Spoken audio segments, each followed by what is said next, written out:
অর্থ দিয়েছেন, এর থেকে আপনি কি পেয়েছেন? এক, সারা পশ্চিম বাংলায় কোটি কোটি টাকা মাদ্রাসা পারপাস খরচা করা হয়। শুধু আপনাদের ছক্করনগর নয়, সারা পশ্চিম বাংলার কথা বলছি, কোটি কোটি টাকা খরচা করা হয়, হয় না? হয়। আচ্ছা, আপনারা দেখেছেন যে কোন মাদ্রাসা থেকে মারাত্মক ভাবে কিছু একটা হচ্ছে যা জাতির সামনে পেশ করে মুসলিমরা গর্বিত হচ্ছে? দেখতে পাচ্ছেন না? কারণ কি? মিশন, যেগুলো মিশনগুলো আছে, হ্যাঁ, এই মিশনগুলোর কেমন ডেভেলপ, বিশাল না? আজকে 1 তলা, কাল 2 তলা, আজকে অ্যাডমিশন ফি 10,000, কালকে অ্যাডমিশন ফি 20,000। হচ্ছে কি হচ্ছে না? হচ্ছে। অন্যান্য ব্যবস্থাপনাগুলো চরম শিখরে। আর আমরা মুসলিমরা এত বড় বোকা, এত বড় বোকা, মানে সচেতনতার এত অভাব। এগুলো জাতি কবে যে বুঝবে? আল্লাহর কসম, আমি আপনার বিপক্ষে নয়, আমি আপনার পক্ষের লোক। শুধু বাস্তবটা বলছি, সিস্টেম একটু চেঞ্জ করে দেন।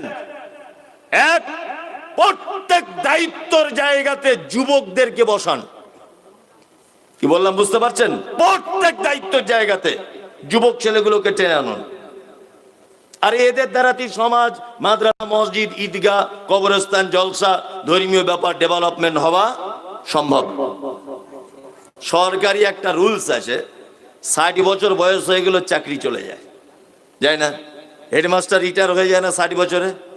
তার মানে সরকারি উপর পক্ষ এটা জানে যে 60 বছর হয়ে গেছে মানে ও চোখে কম দেখবে, কানে কম শুনবে, ছাত্র পড়া এক বলবেও আর এক শুনবে। বরঞ্চ ঝামেলা করে লাভ নেই, বরঞ্চ তুই বাড়িতে থাক, যে বেতন পেতিস 90,000 আর 45,000 বাড়িতে বসিয়ে দেবো, তবুও ভালো, স্কুলে এসে সর্বনাশ করিস না বাপ,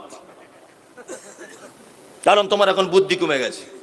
আর আমরা এত বড় মুসলিমরা মাথা মোটা, আমরা ওই সব লোক রিটায়ারমেন্ট মানুষদেরকে ধরে ধরে বলছি, চাচা তো বলছি কি হলে, বলছি 27 বিঘে জমির ঈদগাহ তুমি সেক্রেটারি হয়ে যাও। ও তো বুদ্ধি কম, ও তো আস্তে আস্তে বুদ্ধি কমে যাচ্ছে, অত বড় খাতা বইবে কি করে? এগুলো বুঝতে হবে না? সব জায়গাতে যুবক ছেলেদেরকে দেন, সব জায়গায়। আরে এদের পক্ষেই সমাজ পরিবর্তন করা সম্ভব, যারা পরের জমি জোর করে দখল করে, পরের ঝাড়ের বাঁশ কেটে রাতারাত্রি দক্ষিণ পাড়ার সাথে ঝামেলা করে উত্তর পাড়ায় ক্লাব তৈরি করতে পারে, এদেরই পক্ষে সম্ভব রাতারাত্রি ছক্কনগর মাদ্রাসার পরিবর্তন করা। এদেরই পক্ষে সম্ভব এই গ্রামের বদমাশ মানুষকে পরিবর্তন করা। কি বলছি বুঝতে পারছেন? মুহাম্মদ সাল্লাল্লাহু আলাইহি ওয়াসাল্লামের কথা বলেছেন, যারা দায়িত্বের পদে আছেন কারা কোন কোয়ালিটির এটা আমার জানার প্রয়োজন নেই।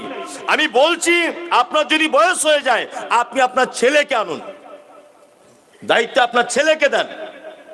যুবকদেরকে দায়িত্ব আনলে সমাজ একটা জায়গায় মারাত্মক উপকৃত হবে।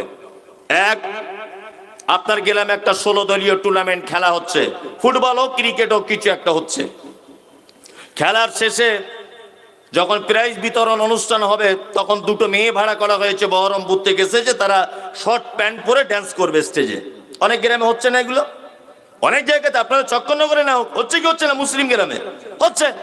ওই খেলাটা পরিচালনা করে 10 জন গ্রামের সব থেকে বড় যুবক, বড় ঠিকাদার, বড় পয়সা ভালো 10 জন যুবক। আমি বলছি ওরাই তো এই পাপ কাজ করছে গ্রামে, তাই না?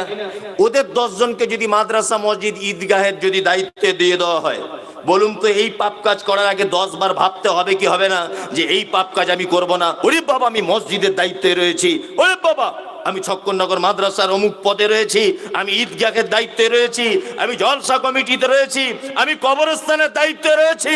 তাহলে এদের পক্ষে 2টো কাজ হবে, ডেভেলপও হবে, দ্বিতীয়ত গ্রামের অরাজকতা, পাপ আটকানো সম্ভব হবে।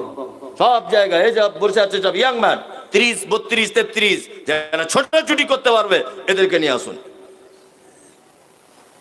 নাম্বার 3, সমাজ পরিবর্তন করতে গেলে শিক্ষার প্রয়োজন। শিক্ষা ছাড়া কোনো জাতির পরিবর্তন আসতে পারে কি না।